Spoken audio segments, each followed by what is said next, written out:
대학부에 들어간 지 얼마 안 돼서 저는 대학부가 빡세다고 한 이유를 알게 되었습니다. 일단 휴학이나 자퇴를 하게 만드는 분위기가 형성되고 그 뒤에 부모님이나 가족의 간섭에서 멀어질 수 있게 자취나 가출을 종용하는 분위기가 만들어지는데요. 여기서 제가 분위기라고 표현을 한 건 절대로 윗사람들이 직접적으로 자퇴해, 가출해 라는 멘트를 쓰지는 않아요. 다만 지금이 얼마나 하나님의 역사가 급박하게 돌아가는지를 상기시키면서 거기서 소외되지 않기 위해서 학교 생활이 얼마나 부질없는지, 가족들의 간섭이 얼마나 이 역사에 방해되는지를 끊임없이 주입시킵니다. 그리고는 구역장을 하고 있는 사람들은 이미 휴학 상태거나 자퇴하고 자취까지 하고 있다고 자랑스럽게 얘기를 하죠. 그렇게 많은 사람들이 자신들의 스펙을 포기하거나 중단하고 신천지에 모든 걸 쏟아붓고 있는 걸 보면서 자연스럽게 나도 그래야 하는구나를 느끼게 만듭니다. 간접적으로 나의 모든 사생활을 없애도록 만드는 거죠. 그에 따라 휴학을 하거나 자취를 해서 24시간 풀타임 노예로 쓸 수 있게 확보된 사람들을 일명 전일 활동자라고 불렀는데요. 전일자는 쉽게 말하면 그냥 하루에 자는 시간 빼고 언제든지 호출하면 불려나가서 활동할 수 있을 정도의 충성스러운 노예라고 보시면 됩니다.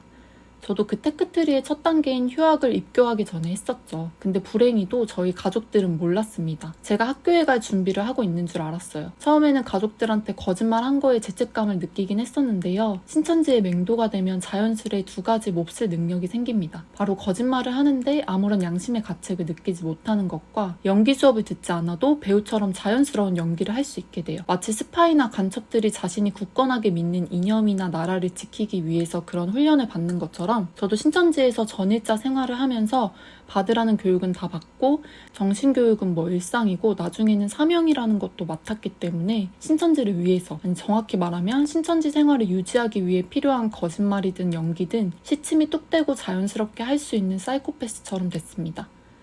이제 그 빡세다는 대학부 전일자의 24시간을 간략하게 말씀드리면요. 일단 아침 모임이라는 게 있습니다. 당시 대학부끼리 8시까지 모여서 정신교육을 받고 스피치 연습도 하고 구역별로 모여서 오늘 하루 전도 계획을 짭니다. 그리고 구역장님께 내가 전도하고 싶은 포교 대상자들에 대해 피드백을 받으면서 어떻게 땡길지 회의를 합니다. 그러고 나면 점심때여서 성전에서 주는 무료 밥을 먹습니다. 참고로 밥은 정말 맛이 없고 반찬도 거의 매일 똑같고 저는 고기를 좋아했는데 온통 나물 반찬밖에 없었어요.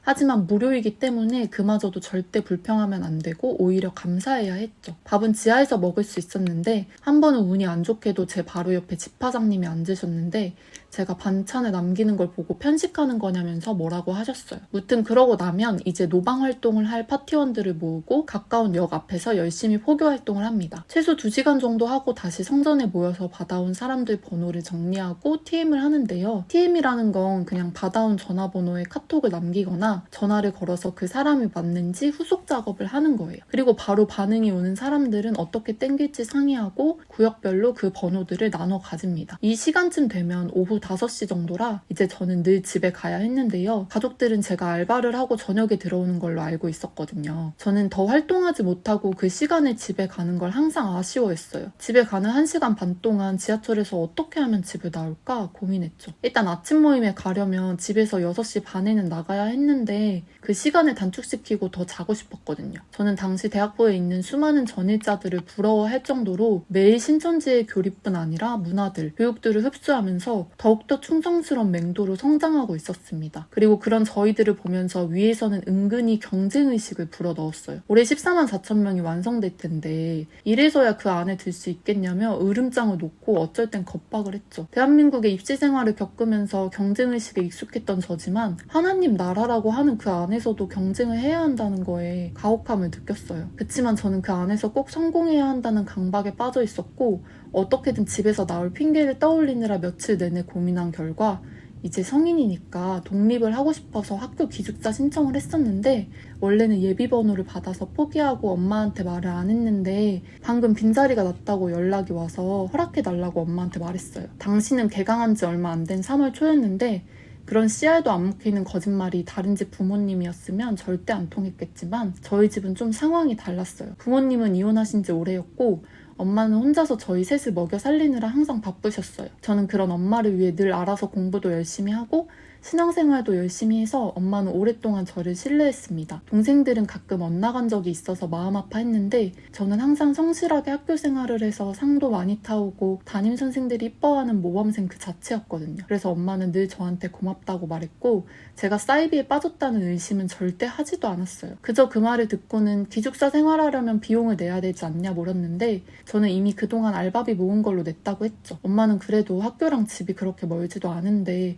딸이 혼자 나가서 생활한다는 게 처음이니까 걱정하셨어요. 저는 또 엄마를 안심시키면서 제가 나가면 동생들도 더 편하게 생활할 수 있을 거고 걱정 안 시키게 연락도 자주 하고 주말엔 집에 오겠다고 하면서 캐리어 하나에 짐을 싸서 나왔습니다. 그래도 한 가지 마음에 걸렸던 건 제 동생들이었는데요. 당시 고등학생이었던 동생들과 떨어져 지내는 게 걱정이 됐죠. 실제로 제가 가장 사랑하는 여동생은 제가 집을 떠나는 걸 원망했어요. 잠시 마음이 약해졌지만 보통 그런 마음이 들 때 신천지에서는 마귀가 가족을 이용해서 너의 마음을 약하게 만드는 거다라고 세뇌시키기도 하지만 그런 사람 간의 정에 얽매이는 네가 나약한 거다라고 가스라이팅을 시키거든요. 저는 후자였습니다. 그래서 스스로 더욱더 강해져야 한다고 생각하면서 마음을 굳세게 먹고 고시원을 알아봤죠.